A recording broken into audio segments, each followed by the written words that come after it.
Welcome to the latest edition of the DBS webinar series, Insurance Insight, designed to give you the tools and information you need as a financial professional. Sit back as we tackle the hottest topics in life insurance, breaking industry news, and leading sales ideas to help you better understand the products and services that will help you help your clients. Now, here's your host, Kurt Fasen, Executive Vice President of Sales and Marketing. Well, hello, everyone. Welcome to another edition of Insurance Insight. My name is Kurt Fasen, Executive Vice President here at DBS, and we're going to talk today about an important Supreme Court decision, one that really has rocked the landscape for buy-sell planning for business owners across the country. On June 6th of this year, the court upheld the inclusion of life insurance proceeds in a company's value. We're going to dive into the facts of this case, the decision, and the impacts for business owners. We're also going to offer some strategies to consider in what we're calling a post-Connelly world. To tackle this, I'm very pleased to introduce our guest for today, Terri Getman. Terri is the DBS Vice President of Advanced Markets and has over 35 years of experience in the financial services industry. We often have Terri on this program. We want to dissect very important advanced planning topics such as this. Terri, welcome back. It's great to be here, Kurt. And this is a great topic, and lots of questions are coming up about it. I'm sure there are. So maybe for those that aren't keeping track of Supreme Court rulings as closely as some of us, maybe you could just give a background on, all right, what happened with the Connelly case? Maybe you could lay out the situation of the family, what prompted this long-awaited verdict at the Supreme Court level. Yes, what we had was a family business where two brothers, one was a 78-year-old percent owner, the other, the remaining balance. They decided they wanted to keep the business in the family, so they entered into a buy-sell agreement that was structured as an entity purchase arrangement, which is where the business is the one that is redeeming the interest of the business owner. Consequently, they then went about and purchased a business-owned life insurance contract for $3.5 million. The buy-sell agreement basically stated that at the death of either owner, that the business would buy out the decedent's interest at an agreed price. And in the event that there was not an agreed price, that the company would be appraised and that the buyout would be effected through an appraisal. Michael, the majority owner, dies 12 years later. And at the time of his death, even though we had 12 years that passed between the inception of the buy-sell agreement and his passing, not once did they come up with an agreed value, which doesn't surprise me. That happens a lot. So therefore, they were to have an appraisal, which they did not do that either. And so consequently, what happened was the executor for the estate and the surviving owner came to an agreement that Michael's interest in the business was worth $3 million. And since they had $3.5 million of insurance, they used the $3.5 million. That's $3 million of the $3.5 million to buy him out. So, that kind of makes, as you're telling the story, although I cheated and looked at how this turns out, but as I'm hearing the story, Terri, this seems pretty straightforward. So what happened? So Michael's estate files a state tax return, and they used a $3 million agreed upon value of the business. So then what? Well, IRS audited it. When you have an estate tax return, you can pretty much guarantee that it's going to be audited because there's just not that many, and the IRS disagreed with the valuation. And it was during this time period that they finally came about and had, quote unquote, an independent appraiser give them a value, which was frankly their CPA. And I can just see it now, him sitting back in his room doing basically, let me go out to the website and just do a real quick calculation. At least that's the way the Supreme Court's decision came about. They were not real impressed with this CPA valuation. Anyway, IRS disagreed with the valuation because what the estate basically said is that We excluded the value of the life insurance from the value of the business based upon a prior ruling of a circuit court, which basically said that when you have an entity purchase buy-sell agreement and you have it funded with life insurance, the entity agreement is a liability against the insurance. So you basically have a net zero impact on the value. The IRS disagreed with that methodology, and the IRS added the value of the insurance to the value of the business. So originally they had valued the business at 3.86. They added another 3 million to it to come up with 6.86, which generated about an additional $1 million of estate taxes. The estate, of course, paid the additional $1 million of estate tax and then filed for refund. And that then led to the Supreme Court. I mean, wow. I mean, so the $3.8 million assessed value of the business skyrockets all the way to just under $7 million. And, you know, they had to cough up $1 million to cover the additional tax. I'm sure that wasn't a very pleasant discussion. And then they file for the refund. And then it winds up at the desk of the Supreme Court. So what did the Supreme Court decide? Well, the Supreme Court, in a very short opinion, unanimously agreed with the IRS. Wow. So they lost even at the Supreme Court end of it. And so they ended up having to, of course, pay the additional $1 million in estate taxes. And I said the Supreme Court decision and a unanimous decision, which they do have a lot of unanimous decisions, but it was like all of 9 pages. It's like, wow, we are just dismissing this thing entirely. They basically said that while a redemption arrangement can fix the value for estate planning purposes, it did not here in Connelly. And then they went on to say, you know what, in order to keep, we don't agree with methodology that you can keep the value of the insurance proceeds from the valuation of the business. So it did increase the value of the business. And that the way to avoid that is to do a cross-purchase arrangement. Boy, you said at the onset of the call that you're getting a lot of advisors calling you already. And as you're starting to unpack this, I can just feel the tension of some of the advisors that are listening and watching this, because I always thought one of the reasons of establishing the buy-sell was to, quote, fix the essence of the estate value. Exactly. And that's, what we've always said, enter a buy-sell agreement and we'll fix the value for estate planning purposes. However, there are some requirements established, laid out either by court decision or even the Internal Revenue Code that says you have to follow these rules to fix the valuation.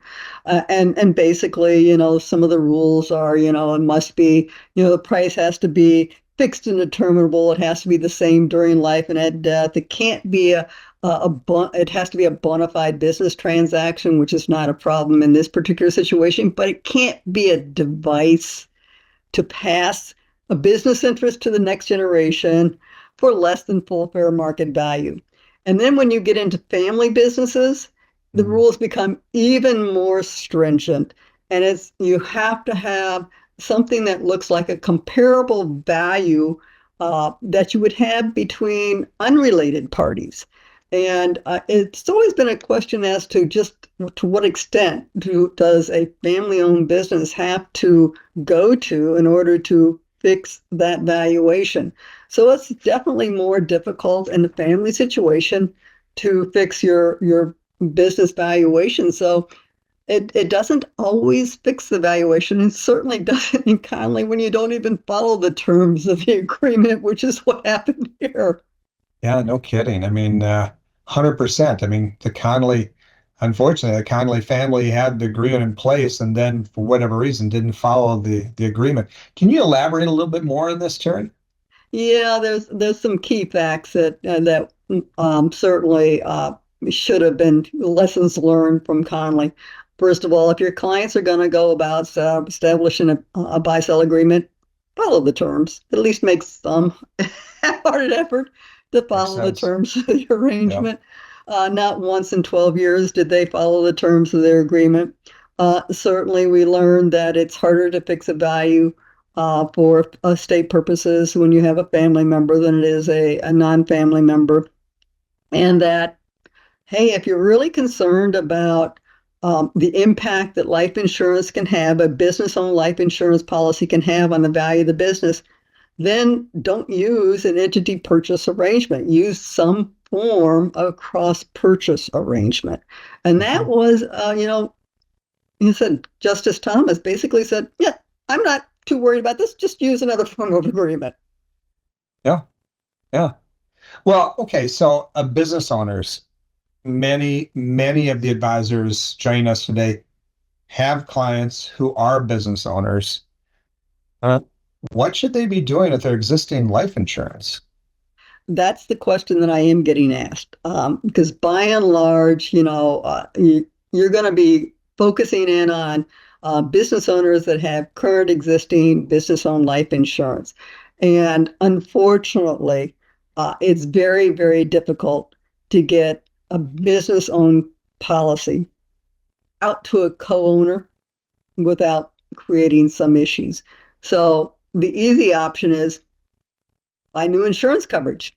If you've got term insurance in place, if their health is still the same, just go ahead and do new term insurance coverage.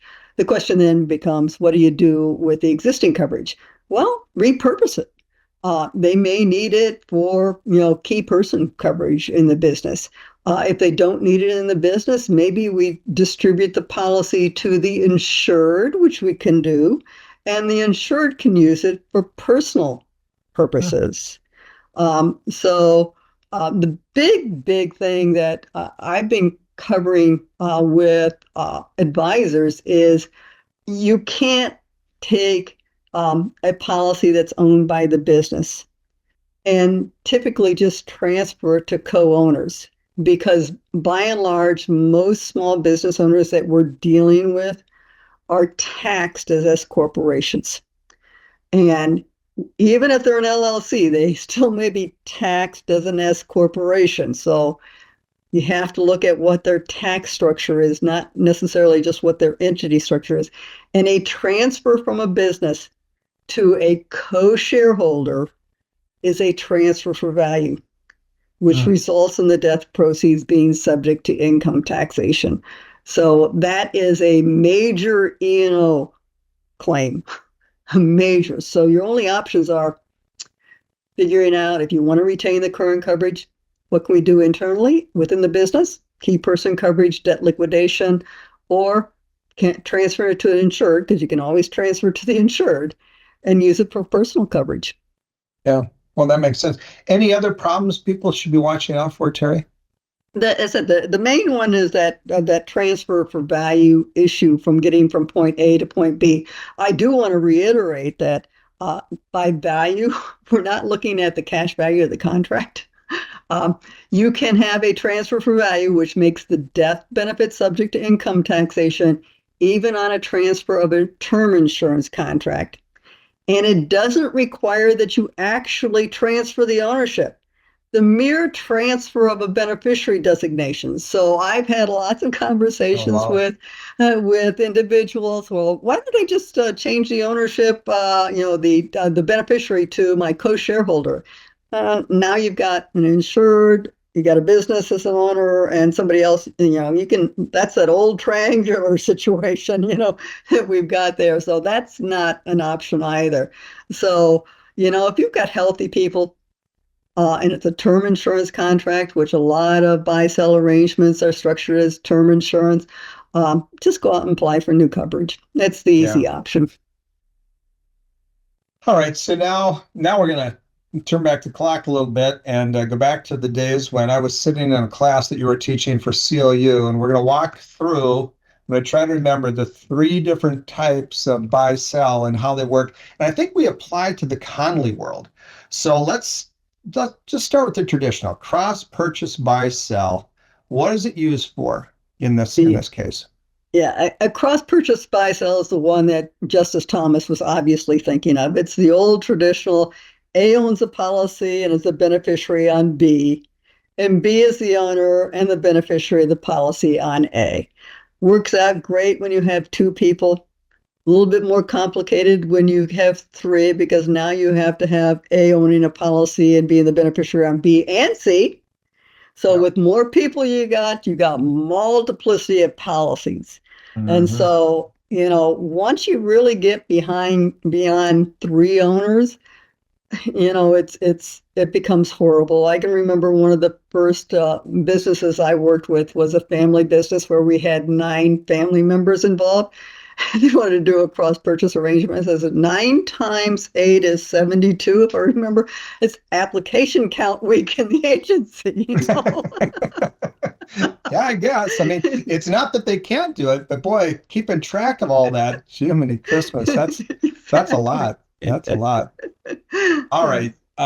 So the second type is the cross endorsement buy sell. You want to talk about that and kind of how it's structured? Exactly. This is an exciting option, actually. And it's used, I'm often reminded when I deal with business owners and they're looking at buy-sell arrangements. Every single business owner figures like their business is going to be worth multiples of millions of dollars when they get retirement age, at age 65. So they're going to sell their business and they're going to have this, retirement that's based entirely on, the value of the business. Unfortunately, I think if you talk to business brokers, that doesn't happen too often in real life. And so business owners really do need a way of supplementing their retirement income separate and apart from the business asset. And what a cross endorsement buy-sell arrangement allows you to do is to personally own your own contract as opposed to your co-owner owning the contract on yourself.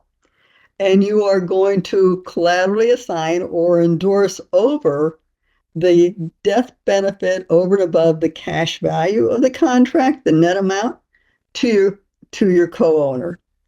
And what that does is that then at 65, when you are successfully able to sell the business, you rip up the endorsement arrangement, and now you have a personally owned policy that has, all this cash value in it. So this type of arrangement typically is used with a permanent arrangement, and where our objective is to both provide for interim need for buy-sell coverage, but ultimately to create a form of supplemental retirement income at the point of retirement.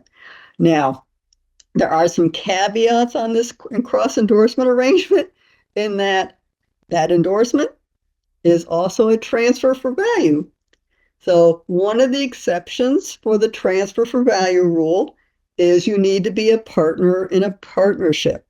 And so I always tell folks that when you're dealing with an owner, now granted, most of them are going to be structured at, they may be LLCs that are taxed as S corporations, but if they're a successful business, they often will have multiple business entities.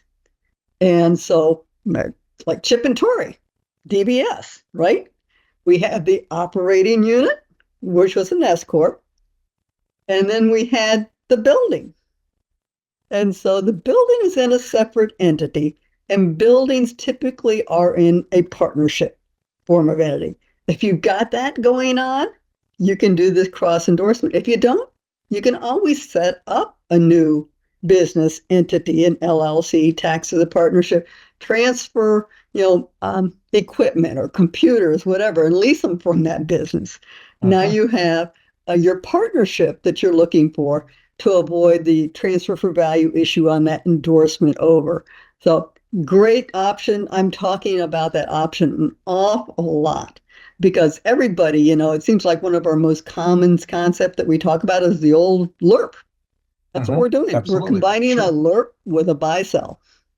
I think that's great. And we could use any type of policy. We could use an IUL or a VUL or whatever the client likes, you can use, and then you just endorse over during the period of time they're in the business till the business is sold, and then voila. That's excellent. All right. So finally, there's business continuation. How does that solution work? Yeah, the Business Continue LLC. What you're doing here again is establishing a new business entity. And where this works really, really well is when you start getting a lot of owners. For example, I recently was working with an advisor where our key guy owned 5 businesses with 5 different owners, trying to do a simple buy sell on that arrangement where we were trying to minimize the number of policies as well.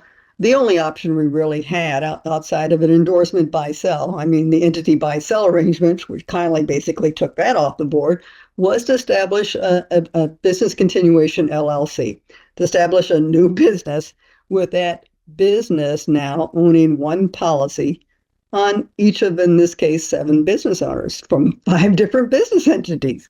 And what it does involve is a 2-step process.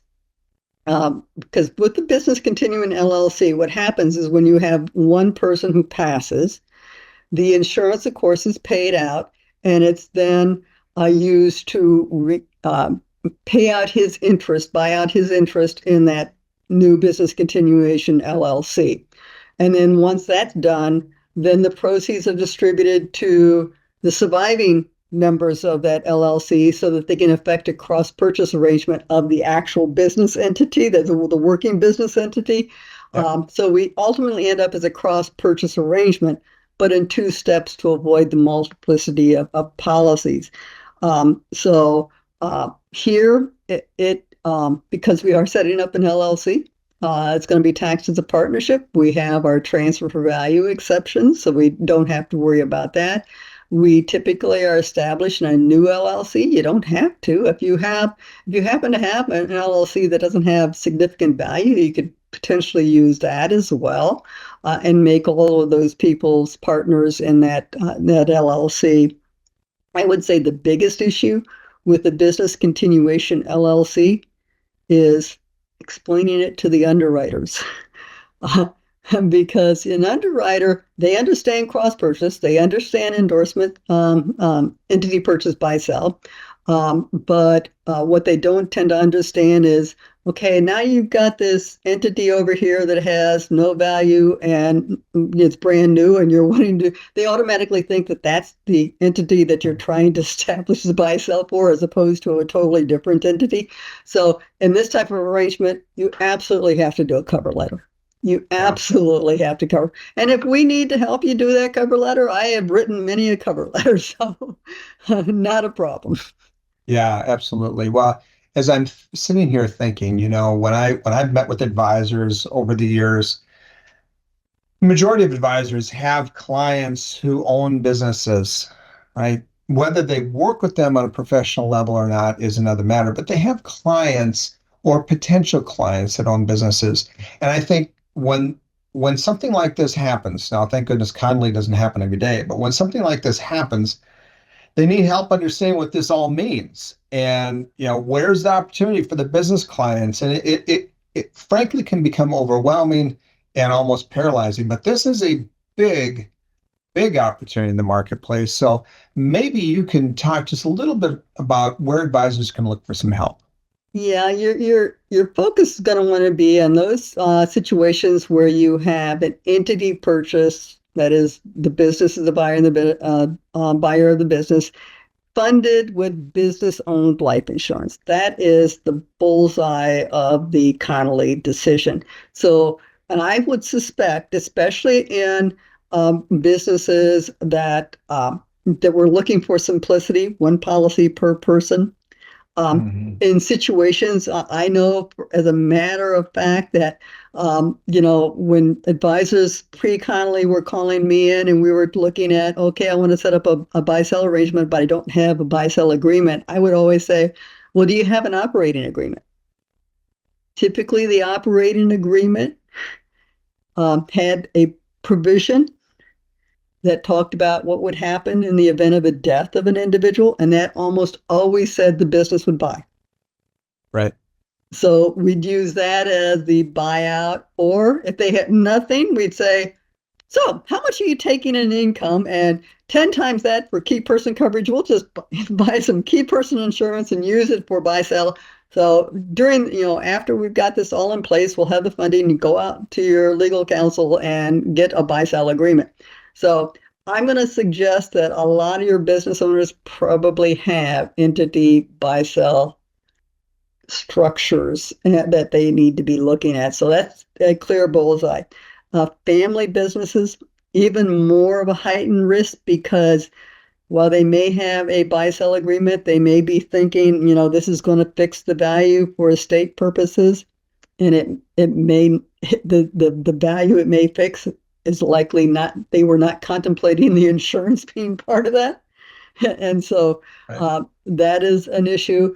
And then certainly the most critical areas are those businesses that are in states that have small state death taxes lower than the federal exemption amount, because Connelly ultimately dealt with a situation where we had federal taxes, so it was a significant business. But when you look at states like Massachusetts and Oregon, where we have like $1 million, that's all that's excluded. Anything over $1 million. Minnesota, 3 million. It really doesn't take much to get to a $3 million state death tax. There's some insurance, a house, a little bit in your retirement plan, and voila, you're there. So those items, where you're going to have to file something with somebody, are certainly going to have those auditors looking a little bit closer at your how you came about your valuation. So I would definitely be looking at all those. But even beyond that, Kurt, I said, several years ago, I read an article that really stuck with me in that in entity purchase arrangements that are funded with life insurance, there has always been a question: does that value in this buy-sell agreement, this appraised value that we're supposed to come up with as a certified appraiser, does it include the insurance or doesn't it include the insurance?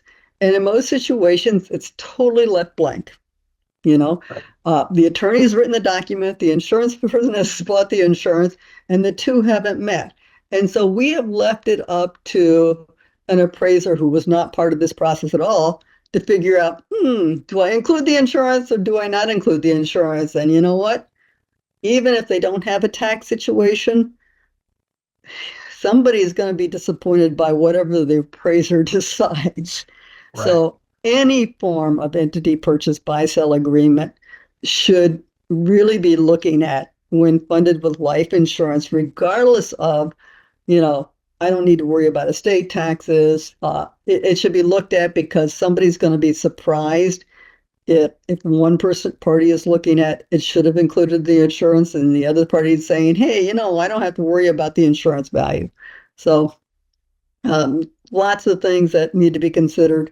I've already started talking to carrier underwriters about, okay, in the olden days, pre-Connelly, when we were typically, when we were funding a buy-sell agreement, we looked at the current value of the business. And if we wanted to provide some growth, we would say, okay, combine it with key person. So that would give us a few years, and we'd buy a larger amount. Well, now I since key person is business-owned business beneficiary, if I'm going cross-purchase, well, will you give me my growth now when somebody else owns the insurance? And so, I'm getting, feedback from carriers going, we haven't thought about that idea. And the most direction I've received is, well, whatever is a reasonable amount. Okay, thank you. I'll take that. So we're testing what reasonable is now. But this has implications for purposes of business owners structuring future buy-sell agreements. This has implications for carrier underwriters and how they're going to underwrite face amount limitations on their buy-sell agreement. But whenever you have things like that, that's a huge opportunity for the insurance advisor to enlighten their clients. There's no doubt. So, bottom line, as we kind of wrap our discussion a little bit today, the thing that I'm hearing is, if you've got a business owner and they've got a buy-sell, at the very least, you have to figure out what type of buy-sell arrangement it is. If it's an entity buy-sell, you need to take a look at it. If it's within a family, you take a look at it. And as you open the dialogue with a business owner, their buy sell may be in fine shape or may need some real overhaul. But I'd be willing to bet every single person on our call today that if you open a conversation with a business owner, it's going to open up more opportunities. There are other things that that business owner may need. But there are a lot of business owners out there right now that are wringing their hands because they don't know what to do now that they heard about Connelly. I think, Terri, it's important for you to tell the viewers and listeners what are the DBS resources that can really help them understand this landmark decision better.